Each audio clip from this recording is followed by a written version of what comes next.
দর্শক সময় থাকতে সতর্ক হন। এই যে দেখেন, এটি একটি আইস ললি। বাচ্চাদেরকে যে মজাদার খাবারগুলো দিয়ে থাকি, এটার আড়ালে কি লুকিয়ে আছে এটা দেখেন। এই ভিডিওটা সম্পূর্ণ দেখলে বুঝতে পারবেন। এই ভিডিওটা সম্পূর্ণ জনসচেতনতা এবং সতর্কতামূলক ভিডিও। এটা কোনো কোম্পানি অথবা কাউকে ছোট করার উদ্দেশ্যে এই ভিডিওটি বানানো হয়নি। জাস্ট আমাদের সন্তানদেরকে সুরক্ষা দেওয়ার জন্য আমার এই ভিডিও। দর্শক আপনারা সচেতন হন এবং সতর্ক হন এবং আমার এই ভিডিওটা প্রত্যেকটা মানুষের কাছে পৌঁছা দিতে শেয়ার করুন।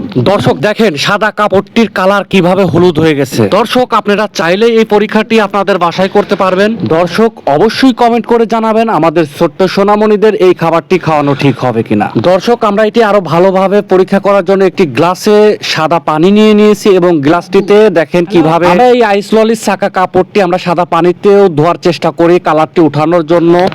সর্বশেষ যে ফলাফলটি আসে, চলুন বন্ধুরা আমরা দেখি যে আসলে এই কালারটি উঠবে কিনা। দেখেন সর্বশেষ এই কালারটি কিন্তু ওঠেনি।